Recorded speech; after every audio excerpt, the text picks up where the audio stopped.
It's just past midnight when I board a quiet train bound for a village, ancient and forgotten.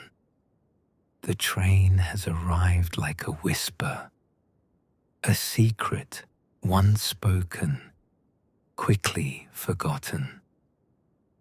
As I step onto the quiet giant, I am greeted without words, only a simple gesture. The conductor asks for my ticket. I pull the delicate piece of paper from my pocket and deliver the message without urgency. He nods with a smile. The ticket is returned safely to its home, set to rest for the journey. Each step is delicate, not urgent. I notice most of the passengers have fallen asleep, while others await the next part of their journey. A soft glow guides my way. I find my cabin without struggle, a cozy room, a place out of time, inviting me to take my seat and enjoy the journey. The door settles closed behind me, and the cabin gathers its quiet around my shoulders. The oak along the walls holds a warm, familiar scent, and the small lamp beside the window offers a steady amber circle, soft enough to soothe, bright enough to guide. A folded blanket rests at the foot of the seat, tucked with care, and a narrow shelf holds a glass of water that catches the light in a gentle shimmer. The seat welcomes me with an easy kind of comfort, the fabric smooth beneath my hand, the cushion giving slowly, as though the train understands the pace I came for. Outside the window, the platform begins to slip away in calm pieces. A painted sign drifts past, then a row of quiet lights, then the last suggestion of the station itself. The motion arrives gradually, almost tender, and the train eases forward as if it has all the night in the world. The rhythm finds itself without effort, a soft, steady pattern, a slow pull, a gentle return. The sound of the wheels settles into something smooth and continuous, the kind of sound that carries thought in one direction and carries it less with every moment. I rest my hands in my lap and let my shoulders loosen. The lamp keeps its small glow, and the window becomes a moving frame. Darkness spreads beyond the glass in soft layers, and within it, the countryside begins to appear in brief, quiet impressions. A line of trees, their shapes blurred and calm. A low stone wall tracing the edge of a field. A distant farmhouse with a single light that seems to float for a moment, then fade behind me. The train moves through Italy as though it knows every curve by heart. Hills rise in gentle silhouettes, and valleys open with a kind of patient space. Vineyards pass in long, orderly rows, their patterns barely visible, their presence felt more than seen. Moonlight rests over everything with a pale steadiness, and now and then it touches a roof, a road, a river, leaving a brief glow that dissolves as the train continues on. In the cabin, time feels wider. The minutes stretch into something softer, something that drifts instead of counting. My breath finds a slow rhythm that matches the movement, and the warmth of the room seems to deepen as the night continues. The oak panels hold the quiet. The blanket waits with gentle promise. The seat supports me in a way that invites stillness, and stillness begins to feel natural. A small knock arrives at the door, light enough to belong to the train itself. When it opens, the conductor stands with the same calm presence as before, holding a small tray. A cup of tea sends up a faint ribbon of steam, and beside it rests a simple biscuit, golden and delicate. He places the tray on the little table by the window with practiced care, then offers another small nod, as though this kindness belongs to the journey as much as the tracks do. The door closes again, and the cabin returns to quiet. I wrap my hands around the cup and feel the warmth settle into my palms. The tea tastes gentle, with a hint of honey and something floral that feels suited to midnight. I take slow sips, letting each one land softly, and the warmth moves through me in an unhurried way. The train drifts onward. With every mile, the world outside becomes simpler. The lights grow fewer. The landscape turns into long, calm stretches of dark, softened by moonlight and the occasional shimmer of water. A river appears beside the tracks for a while, moving with its own quiet purpose, reflecting small pieces of sky. The train follows it as if they share the same direction, traveling together for a time before the river bends away, leaving the train to continue alone. I set the cup down and draw the blanket over my lap. The fabric is smooth and comforting, holding warmth easily. The lamp continues its soft glow, and the shadows in the cabin feel gentle, rounded at the edges, as though the light has nothing sharp to create. My eyes linger on the window, and the movement beyond it begins to feel like a lullaby made of distance. Fields, trees, stone. A quiet road crossing beneath a small bridge. A line of cypress standing tall and still, their shapes elegant against the night. Somewhere deeper in the train, a door closes softly. A faint shift of weight moves through the carriage. The sleeping passengers remain at rest, held by the same steady rhythm, and the train carries them all with quiet confidence.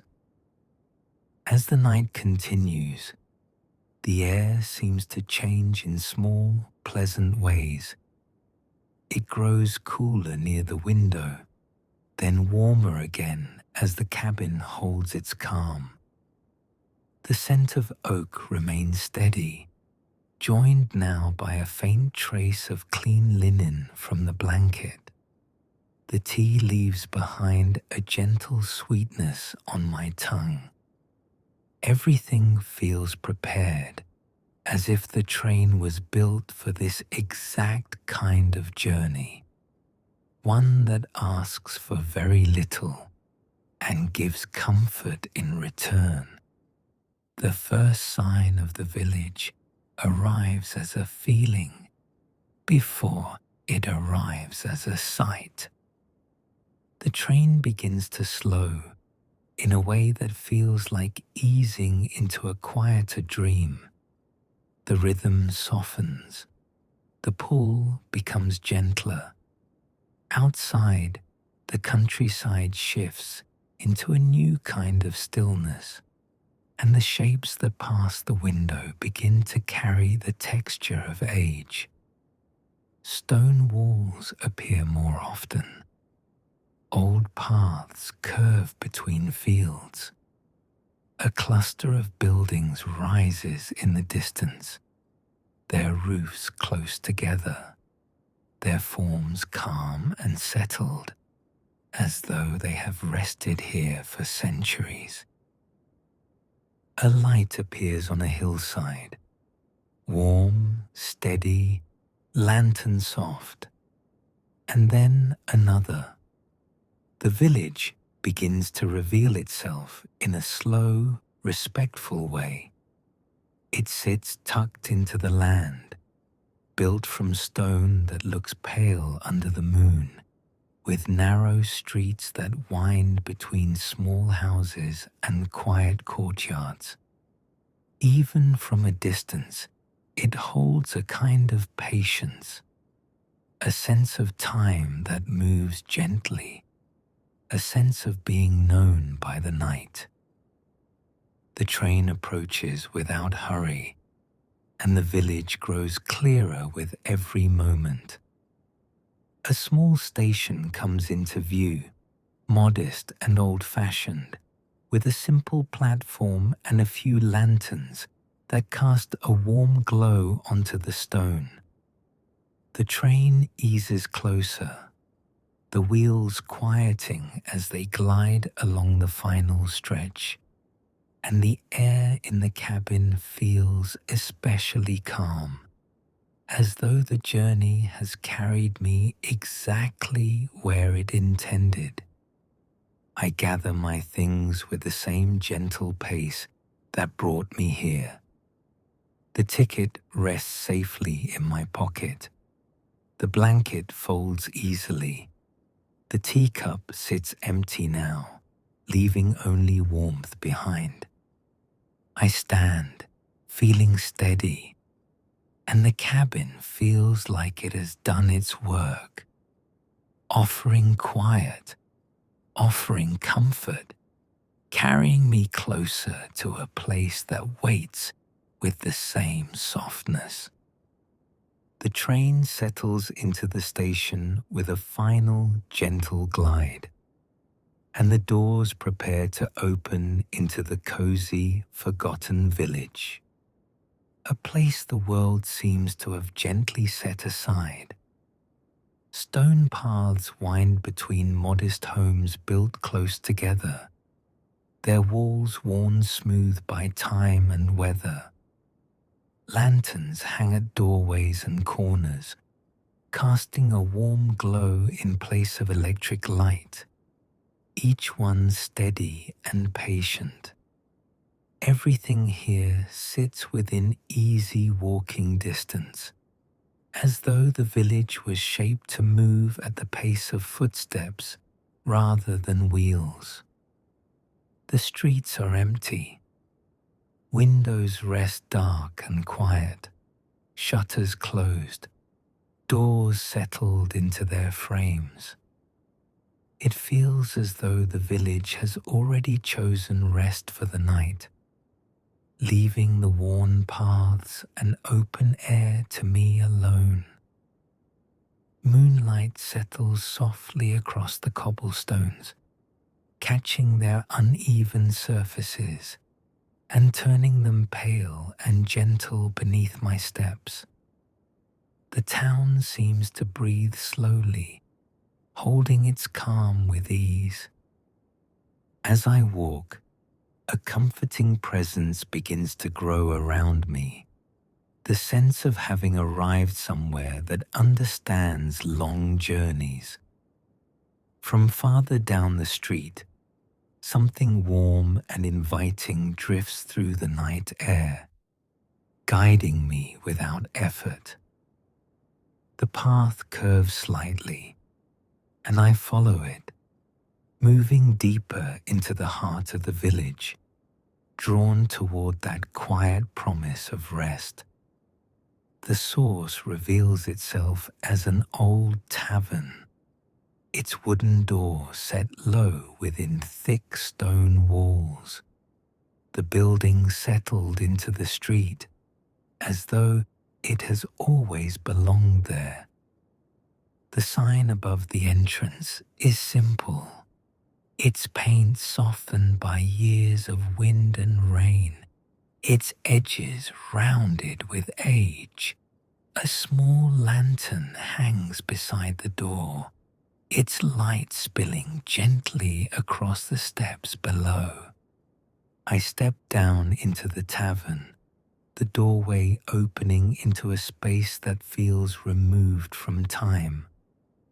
Warmth greets me immediately, rising from a hearth set at the center of the room, where a low fire glows steadily. Stone floors stretch outward from the fire, worn smooth and welcoming beneath my feet. The walls are lined with oak beams darkened by age, their grain catching the firelight in quiet patterns. A few tables rest throughout the room, simple and sturdy, their surfaces marked by countless evenings like this one. Soft music drifts through the space, gentle and unhurried, perfectly suited to the late hour. Behind the counter, a man sits reading by the glow of a small lamp. The pages of his book turn slowly, thoughtfully. As I enter, he looks up and meets my presence with calm acknowledgement. He rises without haste and disappears into the back of the tavern, leaving the room settled and still.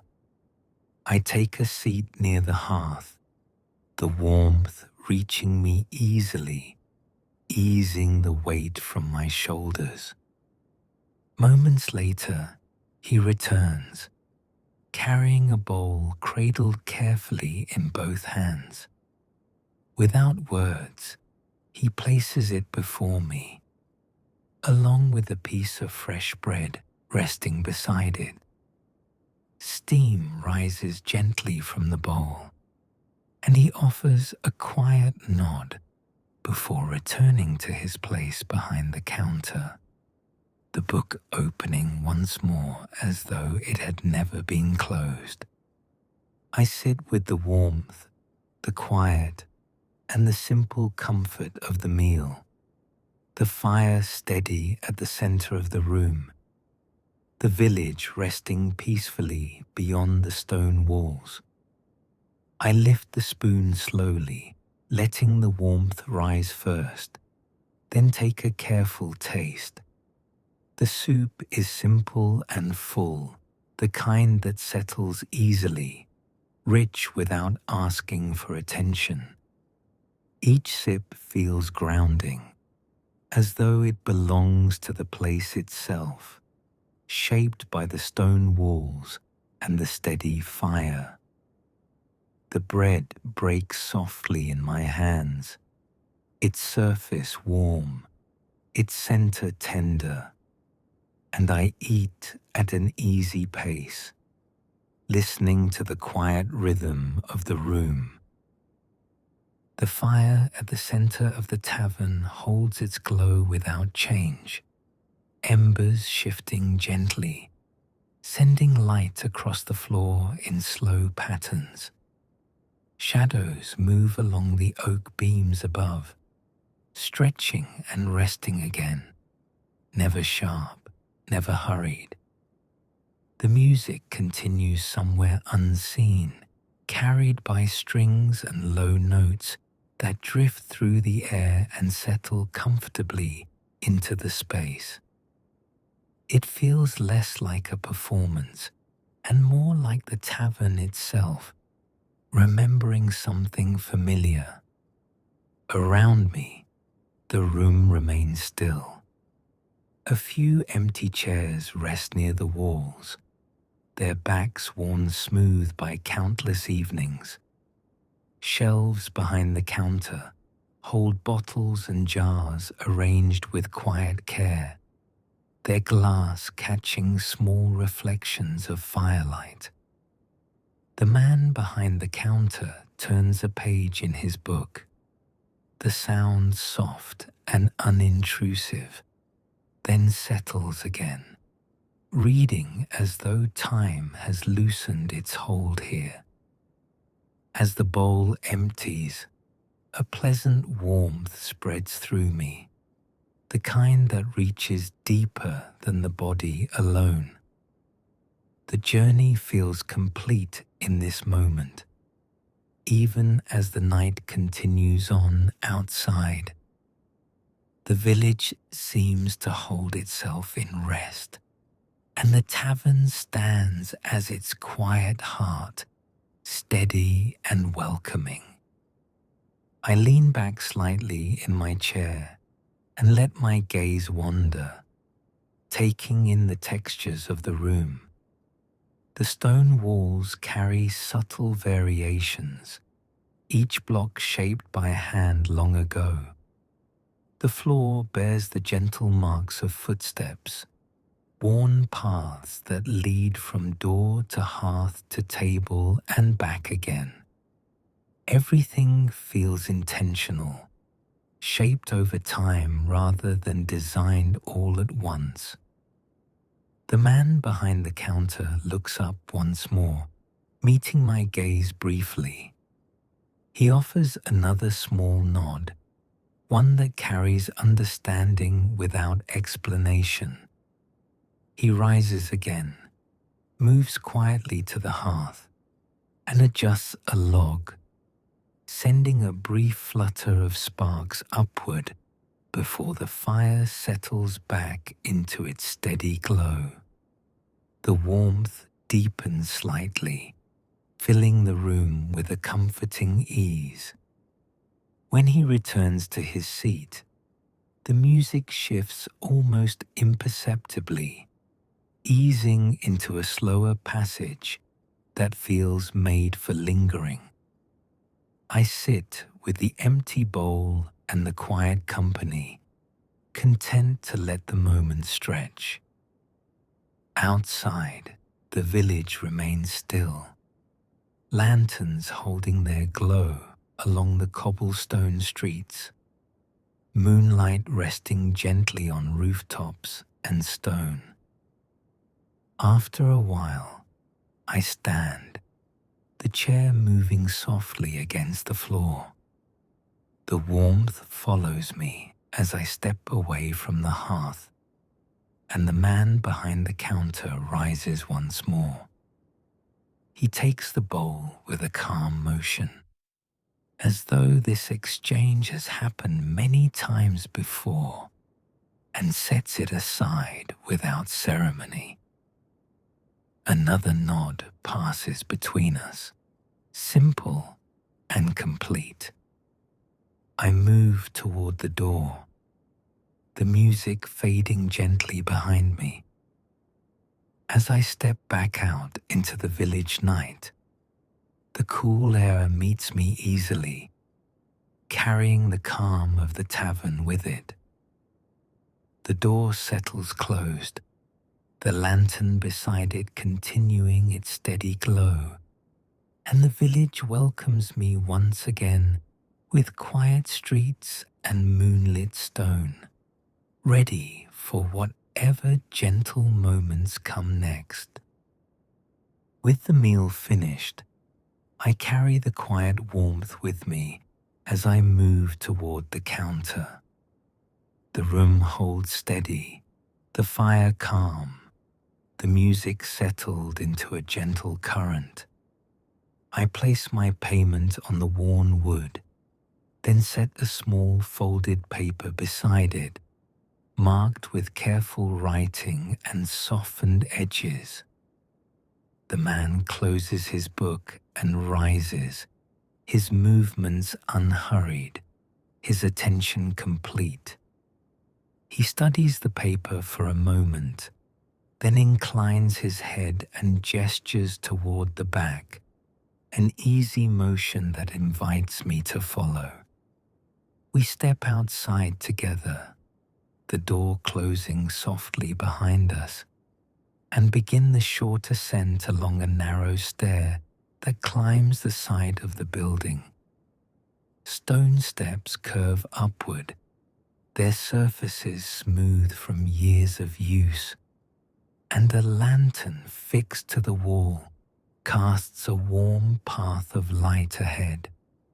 The village rests below us, lanterns steady, rooftops silvered by moonlight, the streets quiet and composed. Each step upward feels like a gentle separation from the night below, a gradual lifting into rest. At the top, a small landing opens into a hallway lined with oak doors, each one simple and well kept. The man leads me to the far end, where a door waits beneath a low beam, darkened with age.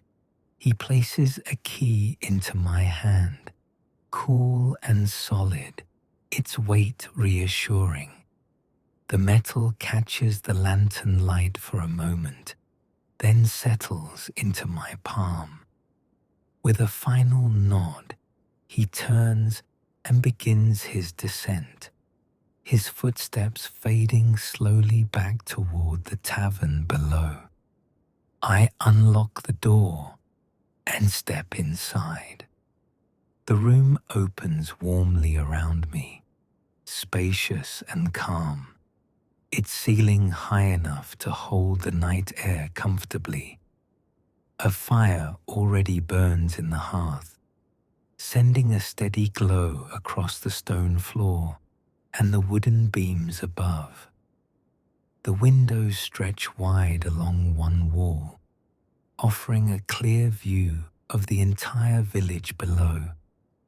Rooftops clustered gently together, lanterns marking quiet corners, moonlight resting across the land with patient care. A large bed stands near the fire, linen smooth and inviting, their pale fabric reflecting the warmth of the flames. A chair rests beside the window, positioned perfectly for watching the village at rest. The air carries a comforting blend of oak and firewood, and the room feels prepared, as though it has been waiting with quiet confidence. I set the key down on a small table and let the stillness settle. The fire crackling softly, the village spread peacefully beneath the windows, the night holding everything in a gentle embrace. I move farther into the room, letting the door settle closed behind me, the sound soft and complete. The warmth from the hearth reaches me easily, spreading through the space with steady patience. The fire has been tended carefully, logs placed with intention, embers glowing in a way that feels lasting rather than brief. It casts a gentle light across the walls, revealing the grain of the wood, the subtle textures of stone, the quiet craftsmanship of a place built to endure. I cross to the window and pause there, resting my hands on the smooth sill. Below, the village lies fully at rest. Lanterns mark the curves of the streets, their light reflected faintly in the cobblestones. Rooftops cluster together in soft layers, chimneys standing still against the sky. Beyond the village, The land stretches outward into darkness, hills rising and falling beneath the moon's calm watch. The night feels wide here, generous and unhurried. The room holds its calm easily. A small table near the bed carries a simple ceramic pitcher and a glass, both clean and thoughtfully placed. A folded blanket rests at the foot of the bed, thick and inviting. The linens are smooth beneath my hand when I touch them, cool at first, then quickly warming. Everything feels prepared with care, arranged to support rest without asking for attention. I take a seat in the chair by the window, allowing myself a final moment to take in the view. The fire crackles softly behind me, a sound that blends naturally with the quiet outside. Somewhere below, the tavern continues its gentle watch over the night, its warmth now distant but still present, as though carried upward through the stone and wood. When I rise, the movement feels easy, unburdened. I place my belongings neatly by the door, then return to the hearth, standing close enough to feel its steady warmth.